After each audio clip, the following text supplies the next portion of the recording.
write a book like this, which I'm very proud of. So this business of how the high dam, when it was built, and the Nasser Lake was built, right, and formed right behind it, and the challenges, because to have in a few years to have an artificial lake of over 500 long kilometers lake, this is quite a challenge, including this is a country which is packed with temples and packed with villages and packed with beautiful societies in the south.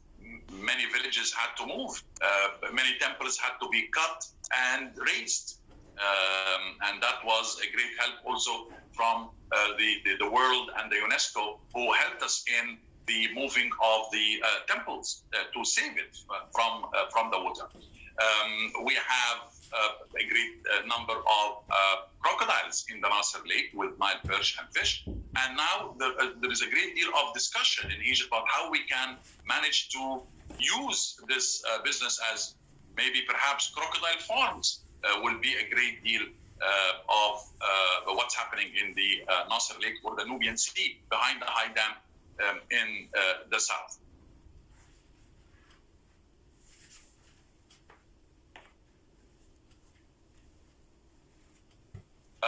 Are we suffering from lack of water?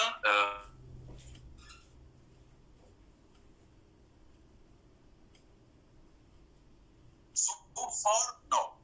So far, because I know there are some people who are kind of interested to know if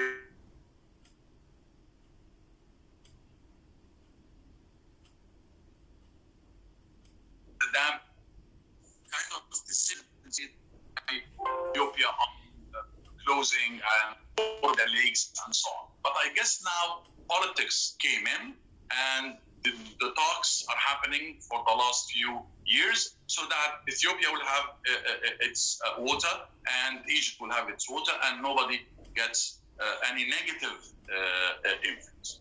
So are we aware of the importance of water? Yes, and we became more aware of the importance of water when the dam of Ethiopia started, as news started to appear on the land, and with many kind of meetings made, diplomatic meetings made between Egypt and Ethiopia, so that everybody will have his share of water without being influenced. Especially countries in Africa, as you well know, would depend upon water not only as sources of water, but also sources of electricity, because the high dam gives and generates a great deal of electricity to the country, as well as the dam which are built in other countries like beautiful Sudan and beautiful Ethiopia.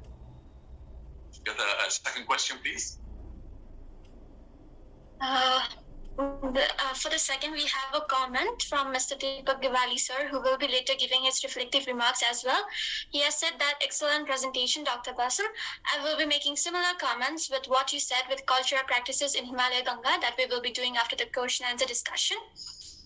We have another question from Sushant Dahal. He says that Nile flows through a lot of countries. How is water managed internationally between the countries? Water sharing among countries? Yes. We were just talking about how the politics came in to solve a very, very sensitive issue, actually. I have to say, it's a very sensitive issue, because we're talking about over 9-10 countries, right? And we are talking about basically most of the countries that the River Nile goes through depends upon the River Nile, right? So in Egypt, we have lakes, we have wells, as we said, we have a great projects which took place in the last, I would say, 10-15 years in making the salty water into kind of drinkable water used for irrigation, trying to deal chemically with all sorts of water so that it can be correctly used for irrigation for the land. For example, that is happening a lot today in Egypt. That is, you deal with the water chemically and you try to fix it chemically so that you can use it. Kind of turning the salty water into the sweet water. So there is a great deal. Now, for the question is, how do we deal with it? How those countries? Actually, those countries, when they meet the representatives, everyone will be introducing the needs. And as you all well know, the needs changes according to the number of people. So if the number of people in a country is increasing, so the usage of water and the need for water will increase.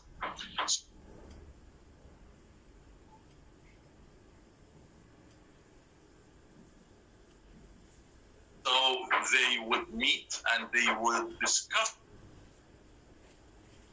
For the Egyptians, it is not 55 billion cubic meter water, or do we need more because we became more?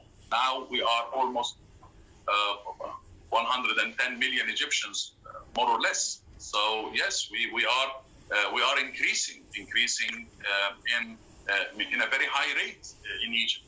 That would need more water for the usage, for the daily usage, for irrigation, for drinking, for cleaning, and for many other things, for generating electricity and so on.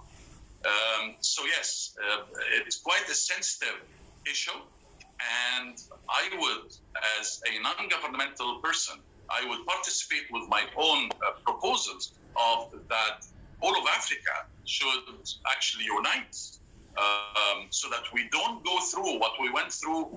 If you remember, a few years ago, when Africa was suffering from the droughts and many countries suffering from the droughts. Egypt did not suffer from the drought, as we saw in other beautiful nations in Africa. So bless them.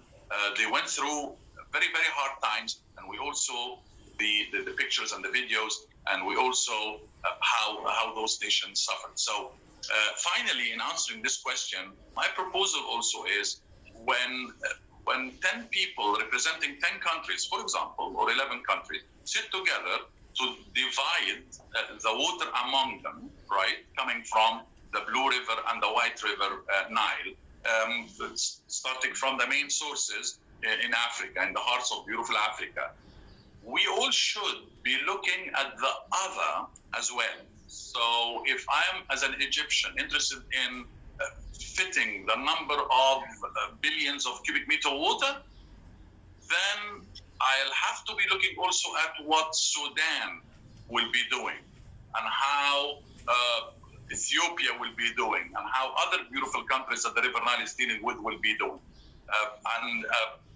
As a thought, every country should be listening to the other, so that we all can combine forces, and not one place would take more than the other, or one will take more quantity than the other.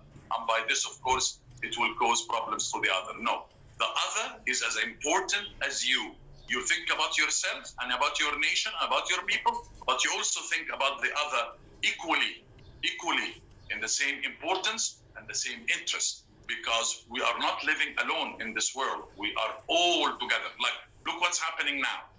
Now, through a small mobile, I'm contacting the world, and you are contacting the world. Nepal, Egypt, two civilized nations are telling the world about sources of water in history and in modern times, right? So this is an effort made by you guys in Nepal and us here in Egypt. And by this, we are telling the world through this lecture or this session about how we all should, if you are living in the beautiful Himalaya, or living on the beautiful city of Aswan, or the gorgeous city of Alexandria, or living on the Egyptian Sinai, or in the oasis, or a tribe living in the western desert of Egypt, we should all be together having a fair share of water for life.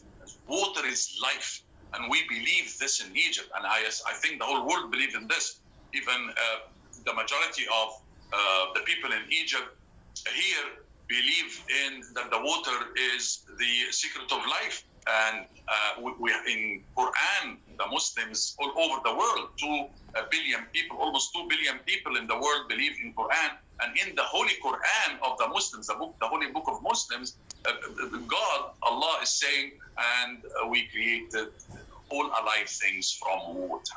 That is a famous sentence in the Holy Quran. So we are raised since we are very young about the concerning the importance of the water and how the water is literally and practically life.